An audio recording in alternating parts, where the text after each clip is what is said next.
Hi friends, പുതിയൊരു വീഡിയോയിലേക്ക് എല്ലാവർക്കും സ്വാഗതം. അങ്ങനെ മാഷും കമലാമ്മയും വേദയും നന്ദിനിയും ഒക്കെ കൂടിയിട്ട് രമ്യയുടെ വീട്ടിലേക്ക് വരുന്നുണ്ട്.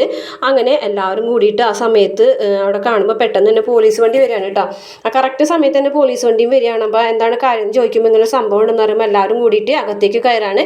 പോലീസ് വാതിൽ തുറക്കുമ്പോൾ അതിൻ്റെ ഉള്ളിൽ വിക്രമാണ് കേട്ടോ. നീയാണോ എന്ന് ചോദിക്കുകയാണ് കേട്ടോ. അപ്പോൾ വിക്രം പറയുന്നത്, സാർ എനിക്ക് പറയാനുള്ളതൊന്നും കേക്ക് സാർ എന്നൊക്കെ പറയുന്നുണ്ടെങ്കിലും കൂടിയിട്ട് അവരൊന്നും കേൾക്കാൻ കൂട്ടാക്കുന്നില്ല കേട്ടോ. വിക്രത്തിന് എന്താണ് പറയാനുള്ളതെന്ന് വെച്ച് കഴിഞ്ഞാൽ അത് കേൾക്കാൻ കൂട്ടാക്കാതെ തന്നെ അവരുടെ പ്ലാനിങ് അനുസരിച്ച് വിക്രത്തിനെ പുറത്തേക്ക് കൊണ്ടുവരാണ്. വിക്രത്തിനെ പുറത്ത് കൊണ്ടുവരുമ്പോൾ എല്ലാവരും ഞെട്ടിപ്പോകാണ് കേട്ടോ. കള്ളൻ എന്ന് പറഞ്ഞത് ആണല്ലോ എന്ന് ഇവർക്ക് അറിയില്ലല്ലോ. അങ്ങനെ രമ്യ വന്നിട്ട് പറയാണ്, പുറത്തൊക്കെ കാണുമ്പോൾ എന്ത് മാന്യനാണ്, പക്ഷെ ഉള്ളിലിപ്പോൾ ഇതായിരുന്നല്ലേ എന്നൊക്കെ ചോദിച്ചിട്ട് വിക്രത്തിനെ ആക്ഷേപിക്കുന്ന പോലെ സംസാരിക്കുന്നുണ്ട് കേട്ടോ. അങ്ങനെ വിക്രത്തിനെ പിടിച്ച് വലിച്ച് പോലീസ് ജീപ്പിൽ കയറ്റുമ്പോൾ വേദ പറയുന്നുണ്ട്, വിക്രത്തിന് പറയാനുള്ളത് എന്താണെന്ന് നാട്ടുകാരെ മുന്നിൽ വെച്ചിട്ട് പറഞ്ഞ് കേൾപ്പിച്ചിട്ട് കൊണ്ടുപോയാൽ മതി എന്ന് പറയുന്നുണ്ട്.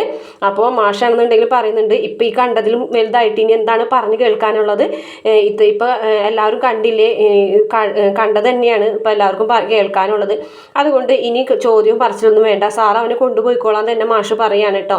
അപ്പോൾ വിക്രമാണെന്നുണ്ടെങ്കിൽ ആകെ തല കുമ്പിട്ട് നിൽക്കാനിട്ട് ഇത്ര ആൾക്കാരെ മുന്നിൽ വെച്ചിട്ട് ഇങ്ങനെ ഒരു പേരുദോഷം കേൾക്കേണ്ടി വന്നല്ലോ എന്നുള്ള രീതിയിൽ. പക്ഷേ കമലാമ്മ പൊട്ടിക്കറിയാണ്. കമലാമ്മ അവിടെ ഇരുന്ന് അലറി വിളിച്ച് കരയാണ് വിക്രത്തിനെ കൊണ്ടുപോകുന്നത് കണ്ടിട്ട്. അപ്പോൾ എന്തായാലും വേദ തീരുമാനിക്കുകയാണ്, വേദയ്ക്ക് മനസ്സിലാവാണ് കേട്ടോ ഇതൊരു ട്രാപ്പ് തന്നെയാണ്, വിക്രത്തിനെ കൊടുക്കാൻ വേണ്ടി ആരോ ചെയ്തതാണെന്നുള്ളത്. പിറ്റേ ദിവസം രാവിലെ തന്നെ ശ്രീകാന്തിനെ കാണാനായിട്ട് വേദ പോകുന്നുണ്ട് കേട്ടോ. അപ്പോൾ ശ്രീകാന്തിനെ കാണുമ്പോൾ തന്നെ വേദയ്ക്ക് മനസ്സിലാവും ഇതിൻ്റെ പിന്നിൽ ശ്രീകാന്താണെന്നുള്ള കാര്യം തന്നെ.